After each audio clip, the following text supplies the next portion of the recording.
کس نے کیا, کس نے جان بوجھ کے کیا, کیونکہ اس نے موقع دے دیا گورنمنٹ کو کہ ایک پورا کریک ڈاؤن کر دے تحریک انصاف پہ.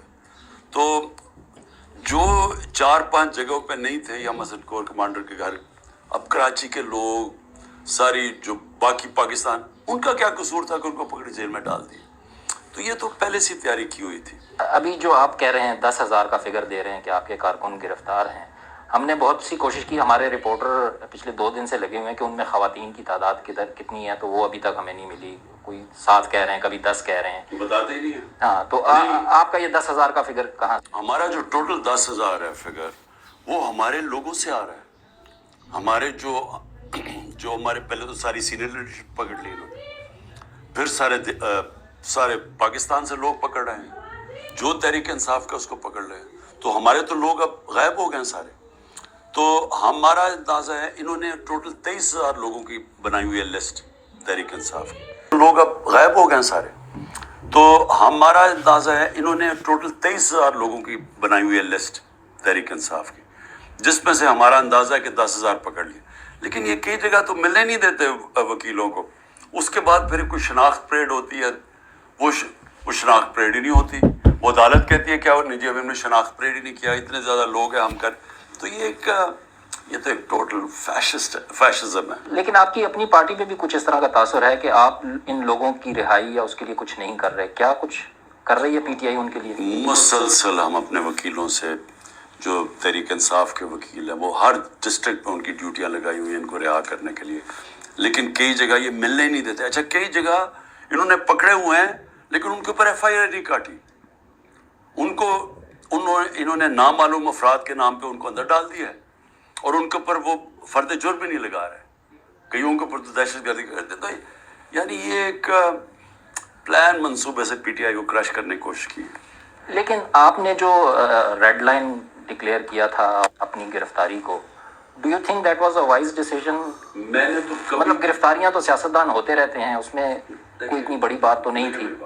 میں نے تو کبھی ریڈ لائن کا نام لیا ہی نہیں. وہ تو اپنے ہمارے کارکن لیتے تھے. وہ کیوں لیتے تھے؟ کیونکہ یہ غیر قانونی طور پہ مجھے گرفتار ایک دفعہ بنی گالا کرنے آئے تھے. پبلک کو پتہ چل گیا, انہوں نے ایک دم وارنٹ نکالو اور آنے لگے تھے, تو پبلک اکٹھی ہو گئی وہاں. تو ان کو پتہ تھا کہ غیر قانونی طور پہ. پھر جب مجھے گولیاں لگی تو اس کے بعد قوم کے اندر یہ خوف ہو گیا, ہماری پارٹی کے لوگوں کے اندر, کہ یہ مجھے پھر سے قتل کریں گے. اور ان کا خیال تھا کہ یہ مجھے جب جیل میں اس طرح جان کے پکڑ کے یعنی غیر قانونی طور پہ لے جانا چاہتے ہیں تو پھر سے قتل کرنے کی کوشش کریں گے. اس کا یہ مطلب ہے کہ ریڈ لائن ہے کہ اگر آپ نے اس سے یہ جو غیر قانونی طور پہ یا یہ جو پلان بنایا ہوا ہے اس کو ہٹانے کا راستے سے, کیونکہ ان کو تو واضح ہے نا, انہوں نے تو اوپنلی کہتے ہیں کہ عمران خان کو ہم نے الیکشن نہیں لڑنے دینا, اس کے اوپر ہم نے ریڈ لائن کر دی ہے. تو اس لیے اس کے رد عمل میں بھی آتا ہے کہ ہماری ریڈ لائن ہے. یہ جو لیڈر اب ایک ایک کر کے آپ کے چھوڑ کے جا رہے ہیں, آپ سے ان کی کوئی بات ہوئی؟ کیا پس منظر کیا ہے, پیچھے دباؤ کس قسم کا ہے کہ چند دن جیل میں رہتے ہیں پھر آ جاتے ہیں؟ اور شدید دباؤ ہے. کس قسم؟ ہر قسم کے اوپر. کئیوں پہ زیادہ ڈالا انہوں نے, جنہوں نے آخر میں ہاتھ کھڑے کر دیے. کئیوں پہ اتنا زیادہ دباؤ نہیں تھا, لیکن وہ تھوڑے سے تھے. لیکن آپ یہ دیکھیں گے جو اتنے دباؤ کے باوجود, اب میں پنجاب کے ٹکٹ ہولڈرز کی بات کر رہا ہوں, اس میں سے تو چاند نے چھوڑے ہیں. یعنی سارا جن کو ہم نے ٹکٹس دیے ہیں, پتہ نہیں کتنے, 300 سے زیادہ ٹکٹس دیے ہیں, ان میں سے 15-20 گئے ہیں سارے, باقی تو سارے انٹیکٹ ہیں, چھپے ہوئے ہیں. تو آپ کی جو اسٹرینتھ ہے, الیکٹیبلز ہیں, آپ سمجھتے ہیں کہ اگر الیکشن کل ہوتے ہیں تو آپ کی طاقت ابھی بھی انٹیکٹ ہے؟ دیکھیں, تحریک انصاف اب الیکٹیبلز کی ضرورت نہیں ہے. اس کا سب سے بڑا ووٹ بینک ہے اس وقت تحریک انصاف کی, جس کی وجہ سے ڈرے ہوئے الیکشن کرواتے ہوئے. تو مجھے لوگوں کے آنے جانے سے پارٹی کو فرق نہیں پڑتا, جب اس کا ووٹ بینک اتنا بڑھ جائے جو ماشاءاللہ اس وقت تحریک انصاف کا ہے, تو اس سے ہمیں کوئی فرق نہیں پڑے گا.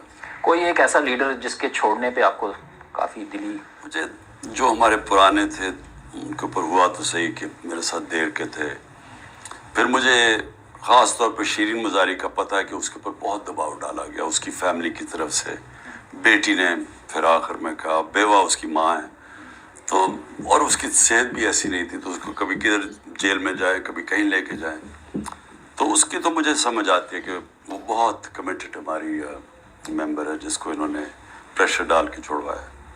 آپ مذاکرات کی آفر کر رہے ہیں کچھ دنوں سے، لیکن اس وقت حکومت اڑی ہوئی ہے کہ نہیں ہو سکتے مذاکرات.